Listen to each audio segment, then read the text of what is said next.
Hello student, आज हम पढ़ने जा रहे हैं refraction of light. Refraction of light क्या होता है? So change in a direction of light when it passes from one medium to another medium obliquely. ये खास याद रखना है। ऑब्लिकली अगर रेज एक मीडियम से दूसरे मीडियम में एंटर होता है तभी डायरेक्शन चेंज होती है, और उस डायरेक्शन चेंज होने को बोलते हैं रिफ्रैक्शन ऑफ लाइट। दूसरी लैंग्वेज में हम ऐसे भी उसे कह सकते हैं bending of light when it passes from one medium to another medium obliquely. ये खास याद रखना है, ऑब्लिकली ही एंटर होगा रेज तो ही उसकी डायरेक्शन चेंज होती है। ऐसा क्यों होता है मैं आगे दिखाता हूं आपको। सबसे पहले तो मैं एक बेसिक डायग्राम आपको सिखाता हूं। क्या है आप देख लीजिए, यहाँ पे मैंने दिखाया है।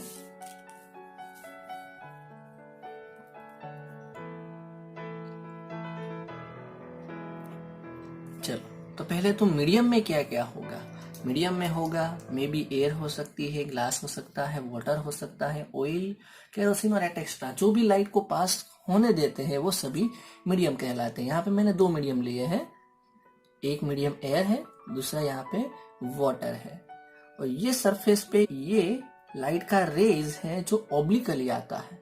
सो ये ऑब्लिकली रे आता है तो एक्चुअली उसकी डायरेक्शन ये पेंसिल से जो डैश लाइन है वो होनी चाहिए, बट हमें मिलती है ये वाली direction.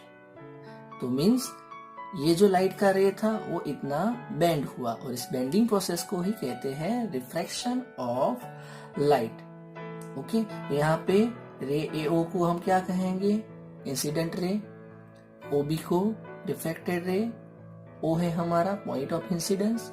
N as it is a normal, और ये एंगल हो गया है angle of incidence, angle of refraction. Okay, so यहाँ पे आपको वो सब कुछ मेंशन करना है। तो यहाँ पे हमारे दिमाग में अब एक क्वेश्चन क्रिएट होता है, why bending of light occurs in different medium. एक मीडियम से दूसरे मीडियम में जाता है तो उसका बेंडिंग क्यों होता है? ओके, तो अब ये समझने के लिए मैं एक बेसिक क्राइटेरिया आपको समझाता हूं। आपने कभी बैलगाड़ी को कैसे टर्न लेते हैं वो पता है? बैलगाड़ी में तो स्टीयरिंग होता नहीं है, तो उसमें कैसे टर्न लेते हैं कभी सीखा है? चलो मैं वही पहले सिखाता हूँ, फिर वही थियरी यूज करके हम यहाँ पे बेंडिंग कैसे होता है वो देखेंगे।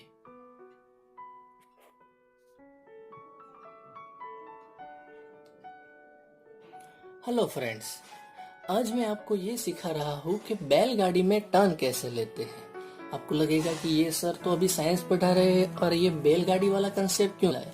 क्योंकि ये कंसेप्ट हमें फोटोट्रोपिज्म के लिए और रिफ्रैक्शन ऑफ लाइट के लिए बहुत जरूरी है। तो सबसे पहले मैं ये बता रहा हूँ, जब बैलगाड़ी में दोनों बैल सेम स्पीड से चलते हैं तब क्या होता है? तो कि बैलगाड़ी स्ट्रेट लाइन में चलती है। आप देख सकते हैं दोनों बैल सेम स्पीड से चलते हैं, तो यहाँ पे हमारी बैलगाड़ी सेम वे से चलेगी। देख रहे हैं स्ट्रेट लाइन में चलेगी तो ऐसे भी टर्न नहीं लेगी।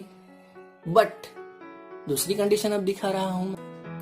अब दूसरी कंडीशन में ये दिखा रहा हूं कि ये वाला जो बैल है हमारा, ये वाला वो स्लो हो जाता है और इसकी speed as it is continue रहती है। तब क्या होता है आप देखते रहिए। तो जैसे ही इसकी स्पीड कम होगी, ये अपनी एज इट इज स्पीड से चलेगा तो ये इस ओर रोटेट हो जाएगा। कैसे? देखते रहिए। आप देख सकते हैं मैं उस ओर का बेल ही खींच रहा हूं, इस ओर के बेल की मैंने कम रख ली है, तो देख सकते हैं ये इस ओर इजीली टर्न ले लेता है।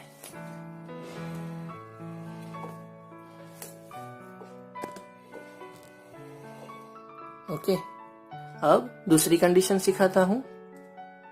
अब हम ये देखेंगे ये वाला बेल रुक जाता है और ये वाला बेल ही चलेगा, तो ये गाड़ी ऑटोमेटिकली इस और टर्न ले लेती है।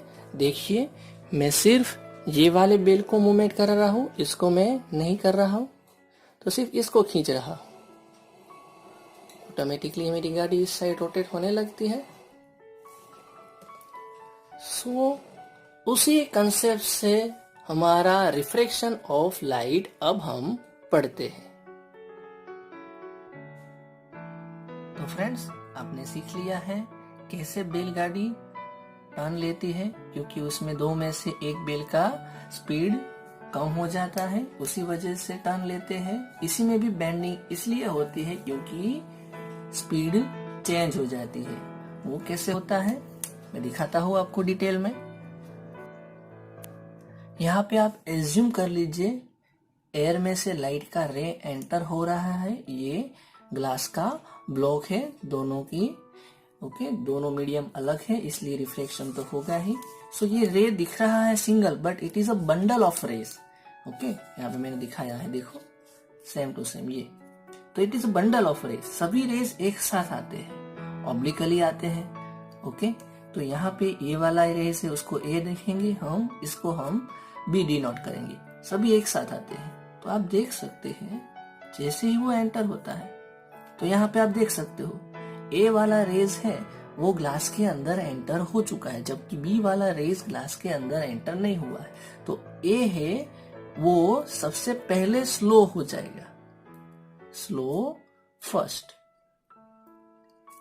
ए सबसे पहले स्लो होगा, बी वाला अभी स्लो नहीं हुआ है, यानी कि जैसे कि थियरी के मुजब जो स्लो हुआ है उसके साइड में वो जरा सा बैंड हो गए। अब बी भी उसके अंदर एंटर हो चुका है। ओके अब इस सभी के सभी एक ही मीडियम में है तो सेम स्पीड से आगे जाएंगे।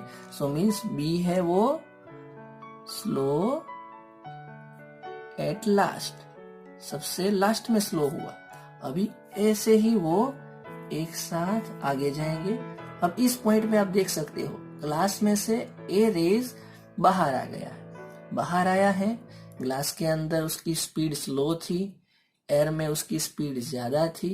अब जैसे ही बाहर आया है ये वाला स्लो है, ये वाला थोड़ा फास्ट होगा, फास्ट होगा तो ऐसे रोटेट होगे, जैसे हैगे तुरंत बाहर निकलेंगे, बाहर निकलेंगे और यहाँ से सीधे जाएंगे। ओके तो यही चीज अब दिखा रहा हूं by single rays. Okay friends, तो आपने देख लिया है कैसे रे एंटर होता है, कैसे उसकी स्पीड चेंज होती है और स्पीड चेंज होने की वजह से ही उसमें बेंडिंग होता है। Okay I hope all you understand. Thank you.